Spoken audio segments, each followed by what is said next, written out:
Hello दोस्तों, आज हम चित्तौड़गढ़ दुर्ग के बारे में पढ़ेंगे।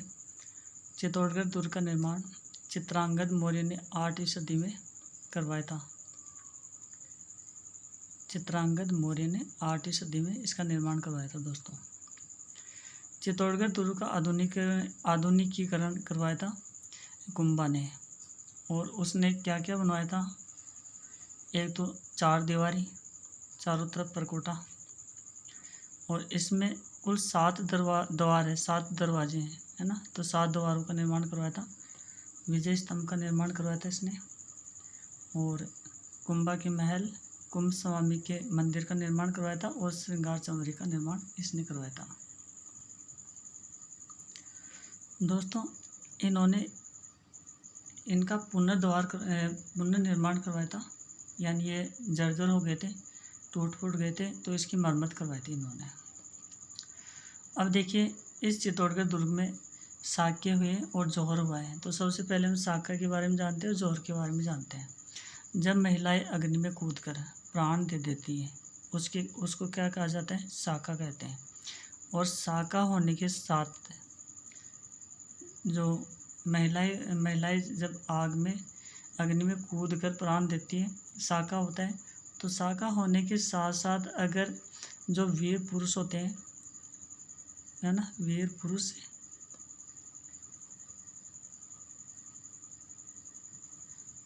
वो वीर गति को प्राप्त होते हैं।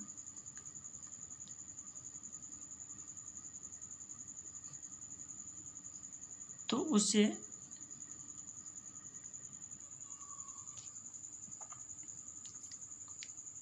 दोस्तों, जब महिलाएं अग्नि में कूदकर प्राण देती हैं और पुरुष केसरिया बाना पहन करके वीर गति को प्राप्त होते हैं, तो उसे क्या कहा जाता है? साका कहा जाता है। और जौहर में क्या होता है? उसमें केवल महिलाएं प्राण देती हैं। महिलाएं क्या करती हैं? अग्नि में कूद जाती हैं, तो जौहर होता है। केवल महिलाएं अग्नि में कूदती है तो जौहर होता है। और जब महिलाएं अग्नि में कूदकर प्राण देती हैं और जो पुरुष होते हैं वो भी केसरिया बाना पहन करके शत्रुओं से लड़ते हुए मारे जाते हैं या वीरगति को प्राप्त होते हैं, तो उसे क्या कहा जाता है? साका कहा जाता है। ठीक है। जौहर में केवल महिलाएं आएगी। तो सबसे पहला साका हुआ था 1303 में। और पहला साका हुआ था पद्मिनी के द्वारा। पद्मिनी कौन थी? रतन सिंह की पत्नी, है ना। उसके द्वारा किया गया था। कब किया गया था? जब अलाउद्दीन खिलजी ने उसके ऊपर आक्रमण किया था, तो प्रथम शाखा हुआ था। दूसरा शाखा हुआ था 1534 से 35 में। विक्रमादित्य के समय उसकी जो पत्नी थी उसने ये शाखा किया था उसने। और कब किया था? जब गुजरात के शासक बहादुर शाह जफर ने चित्तौड़ पर हमला किया था, आक्रमण किया था। जब दूसरा शाखा हुआ था, कब हुआ था? 1534 से 35 में। अब देखो, कर्मावती ने हुमायूं से सहायता के लिए राखी भेजी थी। क्यों? क्योंकि जब बहादुर शाह जफर ने उसके ऊपर क्या किया था? आक्रमण किया था। तो कर्मावती ने हुमायूं को सहायता के लिए क्या भेजी? राखी भेजी।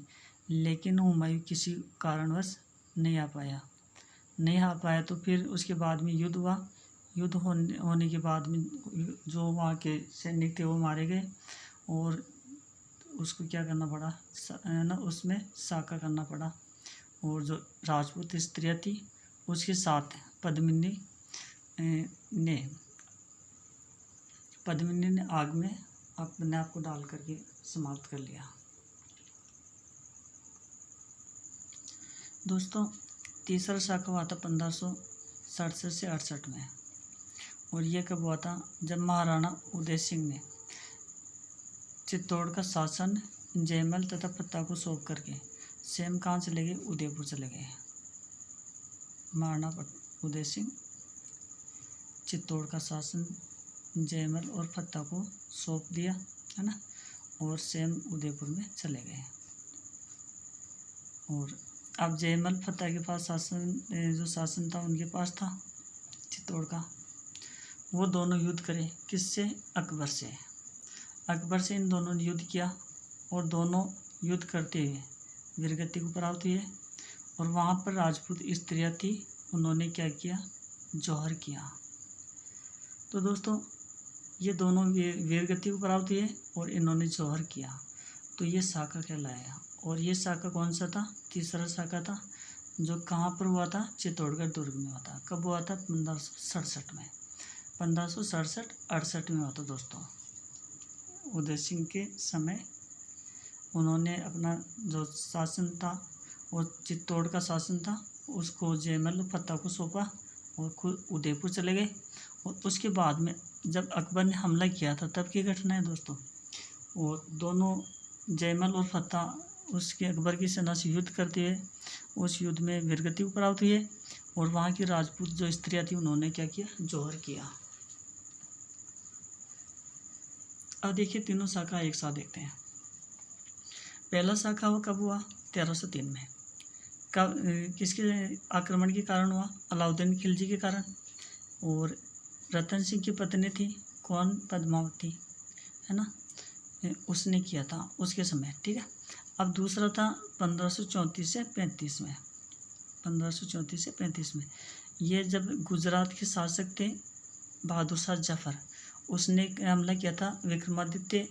देखो यहाँ पे जो विक्रमादित्य है ना, इसकी ये माताजी थी कर्मावती, है ना, और ये सांगा की पत्नी थी, महाराणा सांगा की पत्नी थी, इसकी माता थी। और इसकी थी पत्नी, रतन सिंह की पत्नी थी कौन, पद्मावती, उसने जौहर किया था। और यहाँ पर कर्मावती ने जौहर किया था, लेकिन ये विक्रमादित्य की माता थी, क्योंकि उसके जो पिता थे सांगा, वो पहले ही बाबर से युद्ध करते हुए खानवा के युद्ध में वहाँ पर उनकी पराजय हो जाती है। और फिर जब कुछ समय बाद में वो उनकी मृत्यु हो जाती है। मृत्यु होने के बाद में विक्रमादित्य बचता है। और विक्रमादित्य बचता है तो गुजरात के शासक बहादुर शाह जफर उसके ऊपर आक्रमण करता है। और उसी समय इसको क्या करना पड़ता है, जौहर करना पड़ता है। और इन्होंने सहायता के लिए, हेल्प के लिए उसको राखी भेजी थी हुमायूं को, लेकिन हुमायूं नहीं आ पाया था, ठीक है। अब देखो अगला शाखा हुआ था 1567-68 में। और 1567-68 में कौन आ गया, अकबर आ गया। और अकबर ने उदयपुर के जो उदय सिंह के ऊपर आक्रमण किया। उदय सिंह ने क्या किया, चित्तौड़ का शासन जयमल और फत्ता को सौंप दिया, इन दोनों को। और खुद कहाँ चले गए, वहाँ पर उदयपुर में चले गए। और इन्होंने क्या किया, अकबर से युद्ध किया। और युद्ध करते हुए अकबर के साथ ये दोनों हार जाते हैं, वीरगति प्राप्त होते हैं। और वहाँ पर जितनी भी राजपूत स्त्रियाँ थी उन्होंने क्या किया, जौहर किया।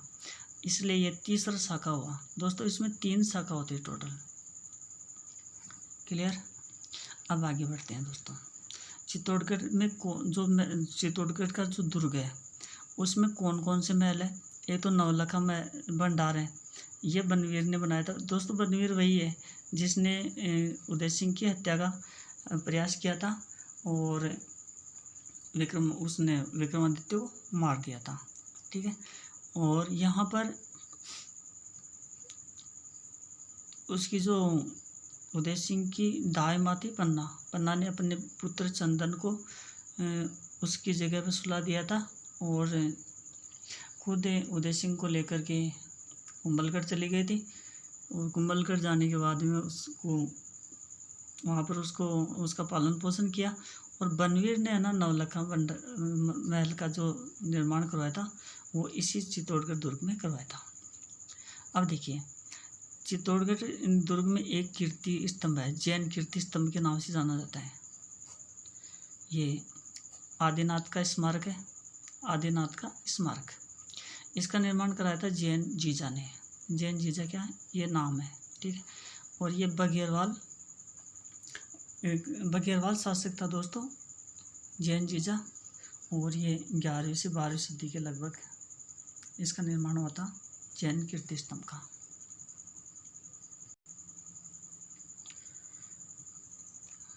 अब देखिए दोस्तों चित्तौड़गढ़ के जो 7 द्वार है, कौन कौन से 7 द्वार, ठीक है। तो पहला द्वार है पांडल पोल, है ना। ये वहाँ पर प्रतापगढ़ के एक शासक थे भाग सिंह, उसका वहाँ पर स्मारक बना है उसके पास में, पांडल पोल के पास में। दूसरा पोल आता है, ये नंबर से दोस्तों सीरियल से है। पहला पांडल पोल, दूसरा भैरव पोल, तीसरा गणेश पोल, चौथा लक्ष्मण पोल और चौथा पांचवा जॉर्डन पोल और छठा राम पोल और सातवां आता है इसमें त्रिपोलिया।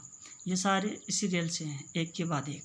ठीक है, अब देखिए भैरव पोल के पास में जयमल राठौड़ और कल्ला की छतरियाँ हैं दोस्तों इनमें क्वेश्चन अगर माइनर क्वेश्चन बनता है तो यहाँ से काफ़ी माइनर क्वेश्चन बनते हैं। ठीक है, माइनर का मतलब होता है जिसमें बहुत ज़्यादा कंफ्यूजन होती है।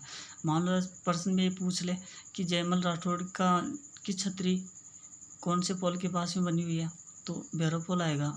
कल्ला राठौड़ की छतरी किसके पास बनी हुई है, तो भैरव पोल आएगा। ठीक है, इसके अलावा फत्ता का स्मारक कौन से पोल के पास बना है, ये राम पोल के पास है। ये कौन सा दोस्तों, इसमें सीरियल भी पूछ सकते हैं कि कौन सा सीरियल ना, तीसरे द्वार का क्या नाम है, चौथे द्वार का क्या नाम है, पांचवें द्वार का क्या नाम है, छठे द्वार का क्या नाम है, सातवें द्वार का क्या नाम है। तो काफ़ी सारे क्वेश्चन बनते हैं दोस्तों इसमें से। और यहाँ पर ये ना जो राम पोल है यानी छठा पोल है, ये है ना, छठा पोल, छठा द्वार है। यहाँ पर तुलजा भवानी का मंदिर भी है दोस्तों। यहाँ पर देखो तुलजा भवानी का मंदिर के पास में, और जो त्रिपोलिया है वहाँ पर कुंभा के महल बने हुए ना, वो कहाँ पे बने हुए, इसमें त्रिपोल में। दोस्तों हम चित्तौड़गढ़ के दुर्ग के बारे में पढ़ रहे हैं। ये सब कुछ चित्तौड़गढ़ दुर्ग का काफ़ी बड़ा है दोस्तों। उसके अंदर ये 7 दरवाजे हैं, 7 पोल है, और 7 पोलों को देखो मैं आपको सीरियल से याद कराता हूँ एक बार। ठीक है, ट्रिक बनाकर इसको अपन याद करते हैं। तो यहाँ देखो क्या दिया है, पोलिया दिया हुआ ना, ये है पोलिया। त्रिपोलिया, त्रि को हटा दो, पोलिया। ठीक है, पोलिया। अगर किसी के पोलिया हो जाए, क्या हो जाए, किसी के पोलिया हो जाए, तो या तो है ना जो बेरुची है ना उसके पाड़ा चढ़ा दो। क्या चढ़ा दो, पाड़ा, भैंस का बच्चा वो चढ़ा दो, है ना। पाड़ा किसके चढ़ा दो, भैरव के। क्लियर, पाड़ा किसके चढ़ाना है, भैरव का। और या फिर क्या करो, गणेश जी और लक्ष्मण, गणेश और लक्ष्मण है ना, गणेश और लक्ष्मण, इन दोनों को किसके साथ जोड़ना है, राम के साथ। तो पोलियो का इलाज हो सकता है। या तो ये तीनों कर देंगे, त्रिपोलिया है ना, कौन कौन, गणेश जी और लक्ष्मण जी के साथ राम को मिलाएंगे ना, तो पोलियो का इलाज हो सकता है। और या फिर एक इलाज है, क्या चढ़ा दो, भैरू जी के पाड़ा। कैसे, पाड़ा किसके चढ़ाओगे, भैरू जी के। ठीक है, या तो ये दूसरा गणेश जी और लक्ष्मण, गणेश लक्ष्मण। ठीक है, इनके साथ में किसको जोड़ना है, इन दोनों के साथ में किसको जोड़ना है, राम को, है ना। तो ये तीनों मिलकर, है ना, तीनों का मतलब तीनों मिलकर किसका इलाज कर देंगे, पोलियो का इलाज कर देंगे। ठीक है, तो ये अपने पास ट्रिक हो गई। पाड़ा भैरव जी के चढ़ा दो, या फिर गणेश जी और लक्ष्मण जी को जोड़ दो राम के साथ। तो ये तीनों मिलकर के 2 तरीके हैं पोलियो का इलाज का, है ना। तो ये मतलब आप ट्रिक बनाकर इसको याद कर सकते हो, सीरियल से अगर आपको याद करना है तो। शायद इसमें बहुत सारे क्वेश्चन बनते हैं, ऐसा क्वेश्चन माइनर क्वेश्चन बनेगा नहीं। अगर बन जाता है तो दोस्तों आप ट्रिक से याद कर सकते हो, आपको ज़्यादा माथा बच्चे नहीं करनी पड़ेगी। ठीक है, अब आगे अन्य मंदिर में कौन कौन से, एक तो सतविश देवरी, ये 11वीं सदी में बना था। एक समिदेश्वर प्रासाद मंदिर, ये परमार की जो राजा भोज थे उन्होंने बनवाया था। और दोस्तों ये नागरशैली में, कौन सी शैली में, नागरशैली में, वो समिदेश्वर का मंदिर। और नागर ये शैलियाँ है ना, ये सारी शैलियाँ हम अगले जो वीडियो आएंगे उसमें बताएंगे नागरशैली में कैसे मंदिर बनते थे, और जो अन्य शैलियाँ ना उनमें कैसे बनते थे। श्रृंगार चौरी का मंदिर किसने बनाया था, ये कुंभा की मंत्री था एक वेलोक, कुंभा का मंत्री था कौन, वेलोक, उसने बनाया था श्रृंगार चौरी का मंदिर। ये कहाँ पे है, चित्तौड़गढ़ दुर्ग में। अब आ जाओ दोस्तों आगे विजय स्तंभ के बारे में थोड़ा सा पढ़े। तो विजय स्तंभ है ना, इसका निर्माण कराया था, इसका वास्तुकार था जेता,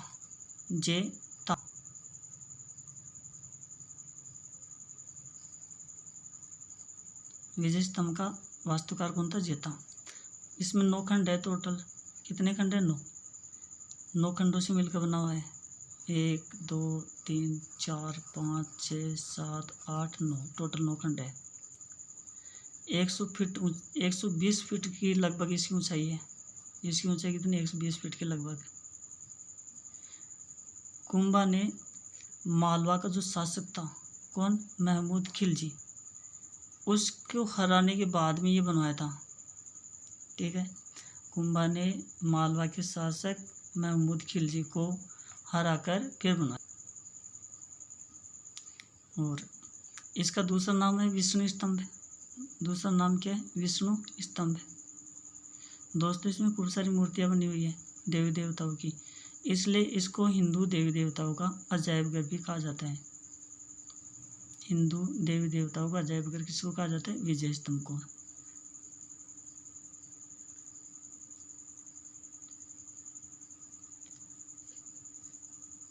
तो दोस्तों, इस वीडियो में जितने मैंने टॉपिक लिए ना, इन सारे टॉपिक से अगर हम छोटे छोटे क्वेश्चन बनाए तो बहुत सारे क्वेश्चन बनते हैं। कम से कम 100-150 से ज़्यादा प्रश्न बनते हैं, है ना। काफ़ी सारे क्वेश्चन बनते हैं। और आप इन क्वेश्चनों को या तो क्वेश्चन बना के फिर याद कर लो, और या फिर इनको डायरेक्टली याद कर लो, जैसे आपकी इच्छा है उस तरीके से याद कर लो। लेकिन काफ़ी इम्पोर्टेंट टॉपिक है ये। Thank you.